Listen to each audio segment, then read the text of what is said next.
नमस्कार, मी निकिता पाटील. आपण पाहतात नव महाराष्ट्र. एक मोठी बातमी पुण्यावरून समोर येत आहे. मनीषा बाबासाहेब शेगडे त्या पुणे या ठिकाणी पुणे महानगरपालिका परिवहन महामंडळ पुण्याची जी बसची व्यवस्था आहे अशा पुणे महानगरपालिका परिवहन महामंडळामध्ये वाहक या पदावर त्या काम करतात. आणि वाहक या पदावरती काम करत असताना त्यांच्यासोबत घडलेला हा प्रकार त्यांनी आपल्याला या व्हिडिओमध्ये सांगितलेला आहे. आपण तो पाहणार आहोत. तर मंडळी, मनीषा बाबासाहेब शेगडे या पुणे महानगरपालिका परिवहन महामंडळात वाहक या पदावर त्या कामाला आहेत. आणि डेपो मॅनेजर संजय कुळसकर हा तेथे डेपो मॅनेजर आहे. ते वरिष्ठ अधिकारी आहेत. त्यांच्याकडून शारीरिक सुखाची मागणी ही गेल्या 3 ते 4 वर्षांपासून आपल्याकडे केली जाते. मी शरीर सुखाची मागणी मान्य न केल्यामुळे आता सस्पेंड केले आहे. त्यांना या डेपो मॅनेजरने सस्पेंड केल्याचा आरोप मनीषा शेगडे यांनी केलेला आहे. तर आपण शारीरिक सुखाची पूर्तता न केल्यामुळे किंवा ते ज्या पद्धतीने शारीरिक सुखाची मागणी करतात तीर्थरूप शारीरिक सुखाची मागणी आपण पूर्ण न केल्यामुळे आणि आपण त्यांच्या कुठल्याही भूलथापांना बळी पडलो नाही किंवा त्यांच्या अत्याचाराला बळी पडलो नाही, म्हणून या डेपो मॅनेजरने त्यांना सस्पेंड केलं असल्याची माहिती किंवा सस्पेंड केल्या असल्याचा आरोप यावेळेस मनीषा शेगडे यांनी केला आहे. या मनीषा शेगडे जे आहेत यांनी असं देखील सांगितलेलं आहे की ते कशा पद्धतीने मला त्रास देत होते, कशा पद्धतीने बस स्टॉपवर थांबायचे, तोंडाला रुमाल बांधायचे, गाडीतून खाली उतरून माझ्याशी बोलायचे आणि मग शरीर सुखाची मागणी करायची. नोकरी करणाऱ्या महिला नोकरी निमित्ताने कामाच्या ठिकाणी गेल्यावर वरिष्ठांकडून या अशा पद्धतीने त्यांना वेगवेगळ्या पद्धतीने त्रास देणे किंवा नोकरी करणाऱ्या महिलांच्या सोबत अशा पद्धतीने वर्तवणूक करणे हे निश्चितच खूप घाणेरडा प्रकार आहे. या संपूर्ण आरोपांमध्ये आरोप जर सिद्ध झाले आणि डेपो मॅनेजर यामध्ये दोषी राहिले तर निश्चितच ही अतिशय गुणास्पद अशी वागणूक आहे. कारण महिलांनी सक्षम व्हावं, महिलांनी आपल्या पायावर उभे राहावे, पण जर अशा पद्धतीने महिलांकडे शरीर सुखाची मागणी करण्यात येत असेल तर हे निश्चितच महाराष्ट्रासाठी भूषणावर नाही. या महिलेने आत्महत्येचा देखील प्रयत्न केलेला आहे. आता पाहूया पोलिसांकडून त्यांना कशा प्रकारची वागणूक किंवा मदत मिळते. तर चला पाहूया मनीषा बाबासाहेब शेगडे यांनी याबाबत आपले व्यक्त केलेले मनोगत. नाव मनीषा बाबासाहेब शेगडे. मी पुणे महानगरपालिका परिवहन महामंडळ येथे वाहक या पदावर कार्यरत आहे. पुणे स्टेशन या डेपोमधील डेपो मॅनेजर संजय कुसाळकर यांनी वेगवेगळ्या पद्धतीने त्रास देण्याचा प्रयत्न केला. गेली 3 वर्ष मी हा त्रास सहन करत आहे. शारीरिक सुखाची मागणी त्यांच्याकडून वारंवार केली जाते. पुणे स्टेशन या डेपोमधील डेपो मॅनेजर संजय कुसाळकर यांनी वेगवेगळ्या पद्धतीने त्रास देण्याचा प्रयत्न केला.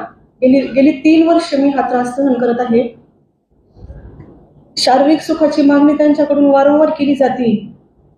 स्टॉपला वगैरे येणं, स्वतःची ओळख लपवण्याचा प्रयत्न केला जातोय. स्टॉपला येऊन थांबतात, रुमाल वगैरे बांधतात, चष्मा लावतात, टोपी वगैरे घालतात.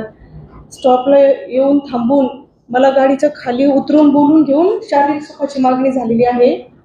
परंतु मी कधीही त्या गोष्टीला त्यांच्या दुजोरा दिला नाही. त्यामुळे त्यांनी इतर माध्यमातून त्रास देण्याचा प्रयत्न केला, जसं की टाइमकीपर.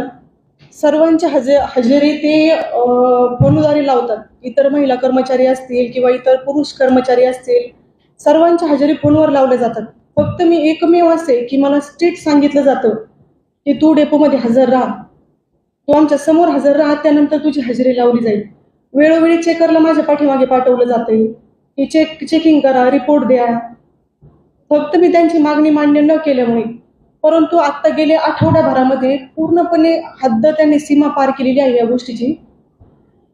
टाइमकीपरला तर त्यांनी टॉर्चर केलंच आहे की दबाव आणलाय, अधिकारी पदाचा गैरवापर केलाय.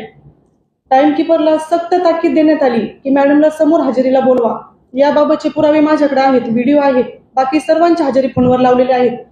फक्त माझी हजेरी फोनवर न घेता मला समोर बोलवण्यात आले, ह्या गोष्टीचे माझ्याकडे पुरावे आहेत, व्हिडिओ आहेत ह्या गोष्टीचे. त्यानंतर काहीही कारण नसताना साहेबांनी मला सस्पेंड केले. जवळपास ह्या गोष्टीला 6 तारखेपासून मला सस्पेंड केले. 5 तारखेला मी ड्युटी केली. 6 तारखेला मी रेग्युलर कर्तव्यावर गेल्यानंतर मला टाइमकीपरने सांगितलं, मॅडम साहेबांनी तुम्हाला वरती बोलवले. साहेबांकडे गेल्यानंतर मला कळतंय की मला सस्पेंड ठेवलं. साहेबांना मी कारण विचारलं, साहेब मला का सस्पेंड ठेवलंय तुम्ही?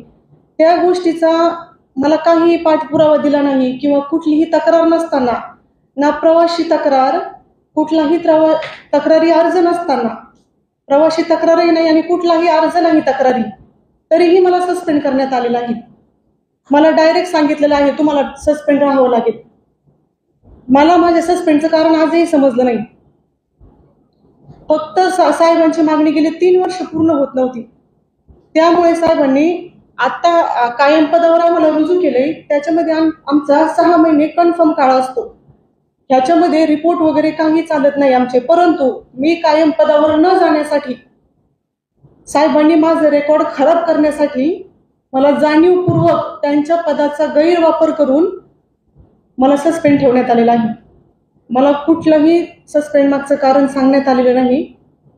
पूर्णपणे त्यांच्या पदाचा गैरवापर केला जातोय. म्हणजे डेपोमध्ये पूर्ण हिटलरशाही पद्धतीने कारभार चाललाय. पूर्ण हिटलरशाही, हुकुमशाही चालते त्यांची. मी जे करल तीच पूर्व दिशा, मी जे करल ते तुम्हाला मान्य करावं लागेल, ह्या पद्धतीने साहेबांची वागणूक आहे.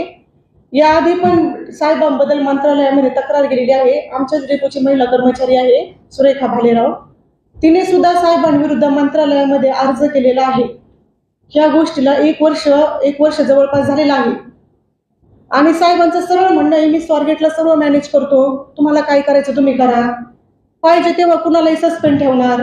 पूर्णपणे हुकुमशाही, हिटलरशाही पद्धतीने त्यांचा कारभार चाललेला आहे. त्यामुळे माझी विनंती आहे, या सर्व प्रकरणानंतर साहेबांनी सस्पेंड केल्यानंतर मला आत्महत्या करण्याशिवाय पर्याय नव्हता. कारण गेली 6.5 वर्ष खूप आम्ही परमनंट होण्यासाठी खूप घासलेलं इथं PMPL मध्ये. साहेबांनी मला विनाकारण सस्पेंड ठेवलं. त्यामुळे मानसिक ताणतणाव येऊन मी जीवन संपवण्याचा निर्णय घेतला.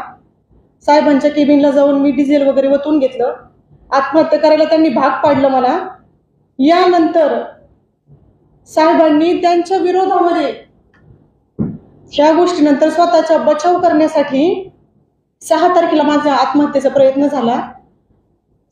त्यानंतर साहेबांनी स्वतःचा बचाव करण्यासाठी एक ड्रायव्हर, स्वारगेट डेपोचे ड्रायव्हर, एक बिराजदार म्हणून अशोक बिराजदार, त्यांना तक्रारी अर्ज द्यायला सांगितला माझ्या विरुद्ध.